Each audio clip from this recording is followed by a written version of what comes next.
Welcome to the Candle Business Coach podcast. I'm your host, Kirsty Allen, and I am the Candle Business Coach. I'm also a mum of three and a kindness advocator. This podcast is all about making and selling candles, business development, and mindset, delivered to you with advice, inspiration, and motivation in a new episode every Friday. This episode is brought to you by the membership for candle makers, the Candle Makers Collective. Becoming a member gives you access to fortnightly online group Q&A coaching sessions to support you, monthly online workshops and trainings to help you grow your business, plus frequent expert guest speakers to inspire and teach you. You'll also have access to an ever-growing resource library with templates, guides, planners, and ebooks. But my favorite aspect of the membership is our exclusive Facebook group for accountability, connection, and support. So if you're looking to take your candle business to the next level and learn more about the membership for candle makers, click the link in the show notes for the Candle Makers Collective.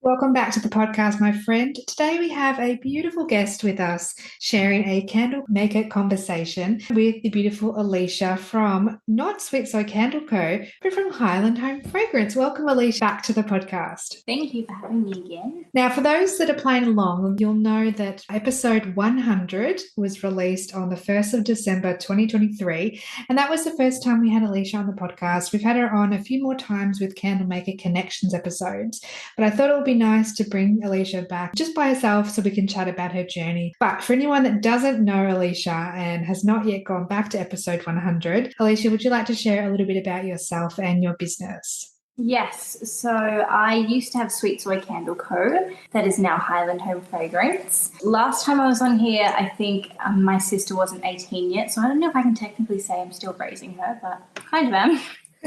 Still a crazy cat lady as well. Yeah, so outside of the candle business, I just work full time, run the business, and that's pretty much my life. What have you been up to since the last podcast recording in terms of your business growth? How have things changed for you? Massively, which I actually was listening back to the other episode this week, and it's crazy that I think one of my goals was wholesale, and that has just taken off, which is really cool. So yeah, that's really grown the business massively. And just in terms of, I now know how to make decisions that make the business better instead of just guessing. It comes with, I guess, the more experience you have in your business as well as just life. But you are a big advocate and you're a big implementer of personal growth and, reading books and implementing what you're learning. Do you think that, or what do you think has been your most significant moment from your candle business over the last 12 months? I think there's probably been a few. I think rebranding, I didn't realize at the time what a huge step forward that was. I guess you kind of think of rebranding as you feel like you're starting from scratch and like it's going to negatively affect your business because it's that or closing down really. And I think that I didn't realize at the time what a great move that would be. It's been more aligned with who you are as a person, who you are as a candle maker, and the sort of business that you want to run. Rebranding is such a huge step. And as you say, you don't know which direction it's going to take you, whether it's going to negatively impact or whether it's going to propel you forward. And lucky for you, or not lucky, because I know you've worked hard for it, but it's propelled you in such a beautiful direction that's so authentic and genuine to who you are as a candle maker and a person. Would you say that there's been challenges along the way as well? Yeah, definitely. Even though Fair has been incredible, when I started Fair, there's no one to ask questions to, so I was just guessing everything. I still don't know if I'm doing it correctly. I don't know if the people I'm sending my candles to are receiving it in a package that they like. Maybe other wholesale suppliers or give them free gifts or something, and I don't. There are still things I don't know. I feel like the knowledge out there isn't widely available there's no one to go to. So you just a lot of guesswork and Googling. I think that's my biggest challenge, just figuring it out on my own, but also trying to go to other candle makers and get their input. You're a member of the Candle Makers Collective, and in our community, you can ask questions and receive that support. But if no one knows the answers and Google doesn't help and ChatGPT doesn't help, and you think, how am I meant to fumble my way through this? And you just figure it out as you go, and you're building up that knowledge and experience, maybe a little bit slower than you'd like, but it's still moving you in the right direction. Would you say that your candle making techniques have improved or evolved over the last 12 months? Definitely, especially with the wax that I use. So I use coconut soy wax, and that can be temperamental. And especially, I've noticed, and other candle makers and I have chatted about this particular brand, each batch can just work so differently. We found out, me and another candle maker found out we had the same batch number and we both weren't getting a good result from it. So I feel like I've had to just learn as I go and evolve my techniques to get the same results. My candles have to be quite uniform to be my perfect candle. I feel like I have evolved in working with the wax and the fragrances that I use, blending those and making sure I blend them correctly, use the correct amount of fragrance in each blend, and making sure, the temperatures are perfect each time. Whereas beforehand, I used to use Denali and that was just melt and pour. So it was really easy, whereas coconut soy is not that easy. It's a little bit more temperamental. Yeah. Would you say that you've had more positive feedback from your wholesale customers or from your retail customers, or is it a mixture of both? I think that retail customers are more willing to give positive feedback. And I don't know if that's because my wholesale customers are just busy running their businesses. They don't really have a second to stop and tell me unless they're really impressed. I've had a few people who were just like over the moon and they've reached out, but there's been a lot of people who I'll message on Fair and be like, hey, how was your order? And they don't get back to me, but they'll reorder. So I guess that speaks for itself when they reorder. Yes, if they're voting with their wallets, it's a positive experience that you've given them. Yeah. Have you got any new products or collections that have recently launched or that are coming soon?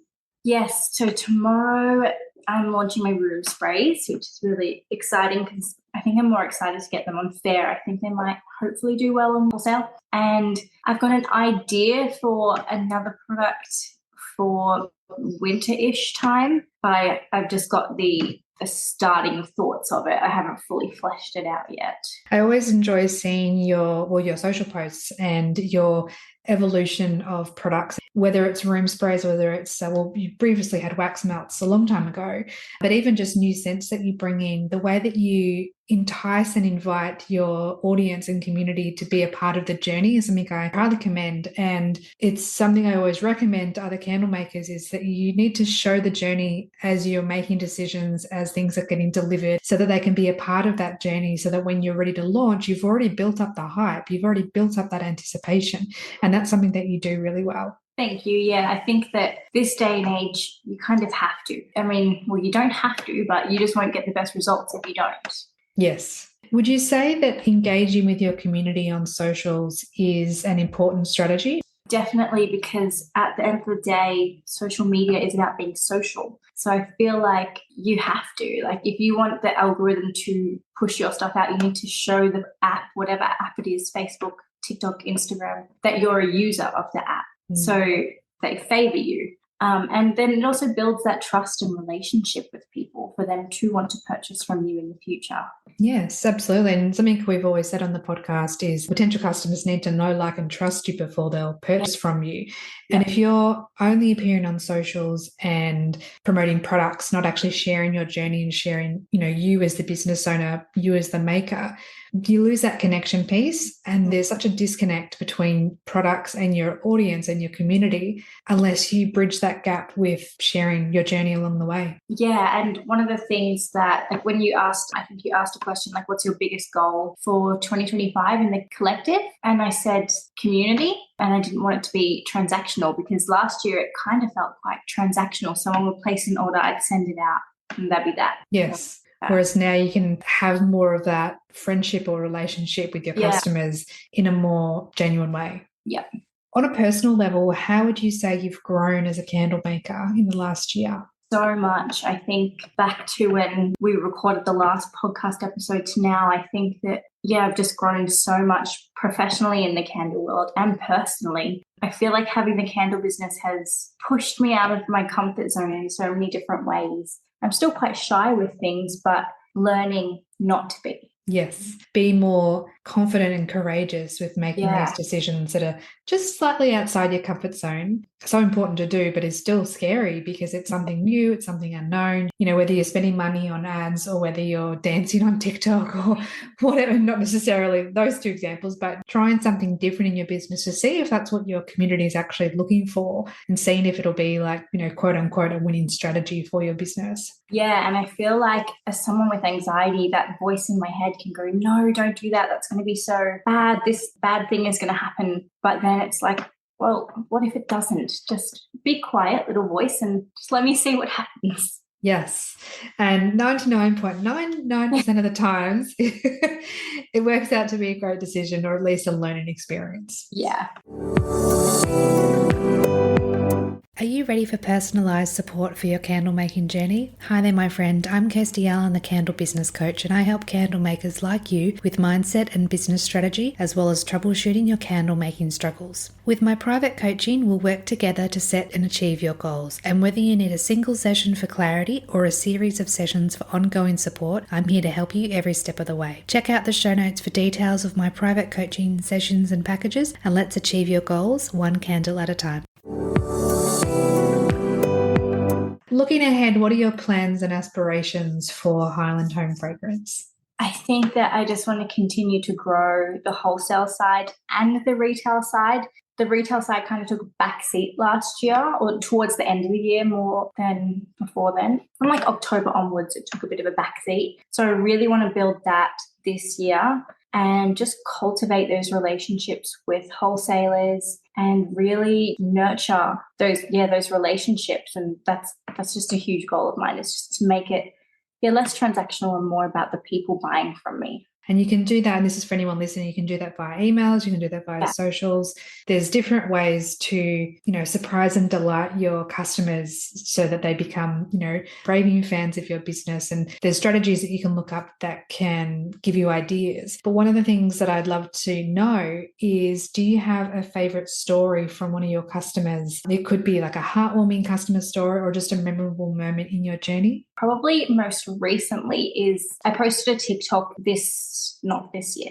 I keep forgetting it's 2025. Last year, it was about basically why I started Highland Home Fragrance and the story of like me and my family. And a company in Perth saw it. They're called Soho Skin Club, and they placed an order on Fair, and now they just can't keep the candles in stock. They just are running out all the time, always ordering more. And just the feedback I get from them saying how much their customers love how their store smells or their space smells, and that the customer is then buying the candle. It's just so nice to hear. And the sort of reach that you have with Highland Home is much greater than it was with Sweet Soy Candle Co.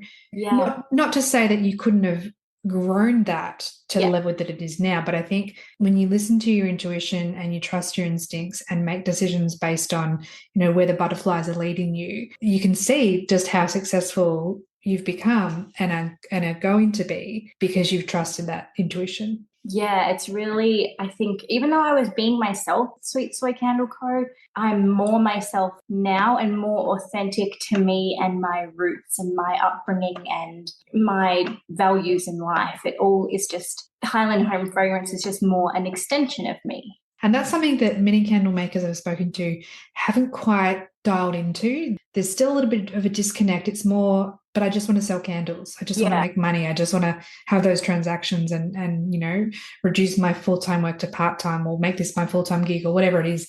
And you sort of question, but are you a piece of that puzzle? Are you actually inviting your own growth into your journey, even though it is scary and it is confronting at times, both when we put it online and just in our personal life? But you've done that so beautifully. And I think there's a lot to absolutely be grateful for, but there's so many lessons to be learned from your journey as well. And I encourage the listeners to go back and listen to the previous episode 100, and then listen to this one, or I suppose if you're hearing this, you've already listened to this one. But yeah, listen to both episodes and just hear the maturity and the grace and the wonder that you have in between those two episodes and how time can be collapsed by listening to both episodes together. I actually want to do that when this comes out, is listen to both back to back. And Would you say that you're successful? Do you feel successful? I do feel successful, and I've always had kind of an issue with that word because I've never felt it until now. And I think the fact that I feel like this is such the right thing for me makes me feel successful. What is your biggest goal? I said on the last episode that I wanted this to overtake my income in 5 years. And I would still love that, but I don't think that's my biggest goal because I think that I actually really love the financial security of my full-time job. That's fair. That's real. But unfortunately, I'm not in a role where I can take it part-time, which really sucks. But maybe in the future, that's something I can look at. But I feel like my biggest goal is just growing the retail customers, growing the wholesale customers, and having a business that stays authentic and stays no matter if I'm the busiest candle maker in the world or not the busiest candle maker in the world, the person receiving that package is still going to feel happy and overjoyed that they have that. And I haven't lost that personal touch, because I've noticed a few candle businesses, they've lost that touch. So I ordered from one a few weeks ago, and all it was a brown box, brown paper, and the candle, nothing else. And it was really disappointing. Your customers spent money with you. Yes, they've just purchased a candle, but not even a thank you card. Like, I still handwrite my thank you cards. Yes. And it's so nice to open a parcel and have that little personal touch to know that you've connected with the maker. Like, it just, Yeah. there doesn't have to be a lolly, and there doesn't have to be a free gift. There doesn't have to be, even like a printed thank you card is still better than nothing. Yeah. But when you have that personal connection, it's just incredible. What advice would you give to anyone that's wanting to get into the wholesale space, either on fair or just in general? I say just go for it, because it's been life-changing for me and my family. Not just the financial side, but the fact that it gives my brother and sister something to do if they want to help me. They can, which then gives them, they feel good because they think they've helped me, even with Wix or something. Nice. Like, just really, you just don't know where it will take you, and it probably will take you somewhere really positive. Now, as per tradition, we have 3 questions for all podcast guests, and I did ask you these 3 in the last episode, on episode 100, but I'll ask them again because I'm curious to see whether your answers have changed or if they're the same. So question number 1, what is your favourite candle fragrance? At the moment, so I still love Daintree Rainforest. That's probably one of my favourites for sure. But I think A Dozen Roses from Pure Candle Supplies is just so beautiful, because it's just so perfectly, just smells like fresh rose petals, which is what my grandparents' garden smelled like. And it's just so beautiful. And my brother even loves it. So I always make one for him because he wants to smell the garden too that he grew up in. It's so beautiful. I love that. Question number 2, what do you love about candles? I don't know my answer would have changed yet. Like, everything, the ambience, the lighting of the wick, the glow. There's nothing better than like that glow that you get from a candle and the scent that comes from that. It just feels so beautiful to light a candle and kind of make like a ritual of it. And then the last question is, what is one piece of advice you'd like to give to new candle makers or established candle makers in terms of their journey? I feel like this is something I've noticed lately. I don't know if you might have noticed it, is a lot of them have really bad websites, and like they're perfectly fine. But if you're paying for Shopify, which at minimum is $56 a month, why is your website just a banner and shop now?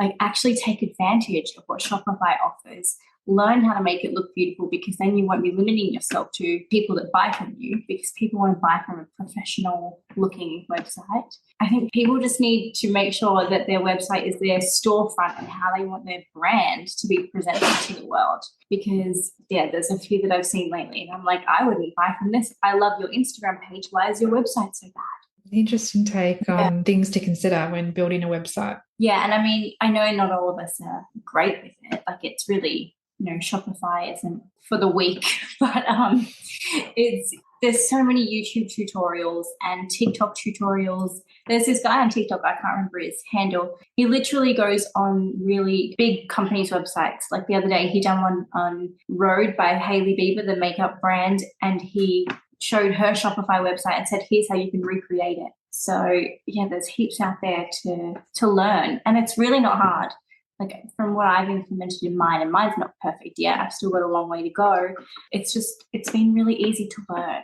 I think what's really important to remember is that when you're creating a website, there's no endpoint. There's no, all right, I've put all the product pages up and I've, added all the links and I've done all the things. In 6 months or even 3 months or, 2 weeks or a day, you'll think, oh, I just want to tweak that a little bit. I just want to dial that in a little bit. I just want to change that image or add some alt text or, do a meta description, or there's so many little bits and pieces that will still need to be done. And this is where you can outsource, of course, but by doing your own research and learning the process and definitely utilizing the Shopify help chat is amazing. You'll pick up so much that you just wouldn't have realized needed to be tweaked. So just know that there's no endpoint to your website, but you want to get to a point where it does look professional. It's got a great user experience. The SEO is on point and the images are, beautiful. And I will say professional, because we do know that if you're looking at your own images versus a professional photographer, there's a huge difference in quality. So there you go. Lots of little bits of advice for our listeners.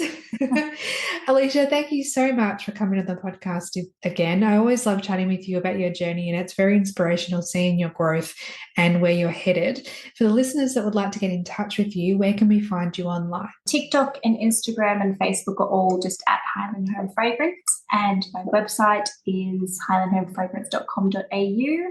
Perfect. All right. Well, thank you so much. I really appreciate your time. No worries. Thank you. Thank you, my friend, for listening to this episode. Check out the show notes for all the links mentioned throughout the conversation, and please subscribe to the podcast so you don't miss any future episodes. And if you're feeling inspired, I would love it if you would write a review for the podcast and give a 5-star rating. Thank you so much and have a beautiful day.